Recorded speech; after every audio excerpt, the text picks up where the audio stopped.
अस्सलाम वालेकुम। मियाँ मेरा फौत होया, बेवा औरत 15 साल हो गए ने, किराया भी नहीं मैं दे सकती, मैं बहुत तंग हाँ, मैं आप बीमार हाँ।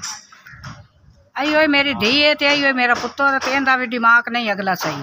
गल कर लो साहब जी, की गल करता है तो किवें दी बातां करता है। मैं बड़ी गरीबनी हाँ, मैं बेवा औरत हाँ, मैं आप बीमार हाँ, मेरा तो कोई इलाज लूज वेडा को नहीं करता, कोई नहीं करता। महीना महीना पई रहनी है, कोई दवाई नहीं लिया, कोई लेनी नहीं देनी, पैनल की गोली खा खू के उठ पैनी है।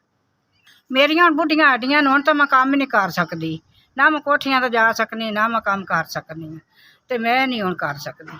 मेरी मदद करो, मैं बेवा औरत हाँ। मेरे मियाँ मेरे ने 15 साल हो गए, मैं बड़ा काम किया, हुण नहीं कर सकती पई, मेरे गोडे बहुत तंग ने। हम भाजी लभ जावे कर लीदा, बल्द करी रही तू नहीं। चिड़िया तोतिया का काम करी रहा, चिड़िया भी खा ली ने, तोते भी खा ली। मैं 4 चिड़िया फड़िया ने, 2 तोते खा ले ने, 4 चिड़िया छड़ दी।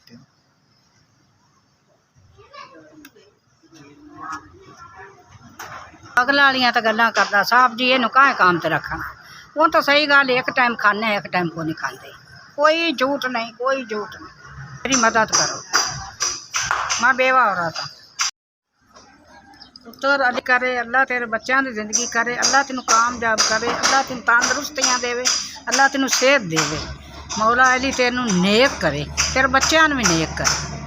तुसीं मैनू गरीबां नूं 5000 भेजा, अल्लाह तुहानूं खुश रखे, अल्लाह तुहानूं आबाद रखे, अल्लाह तुहानूं ज़्यादा देवे। गरीबां दी मदद करते रहो। मेरी बेवा औरत की मदद की जे, अल्लाह तुहानूं सलामत रखे, अल्लाह तुहानूं ज़्यादा देवे, अल्लाह तेरे बच्चों की जिंदगी करे, कामयाब रखे, अल्लाह तेनू इद भी ज़्यादा देवे, साडे गरीबां की मदद करता रहे, रब देंदा रहे।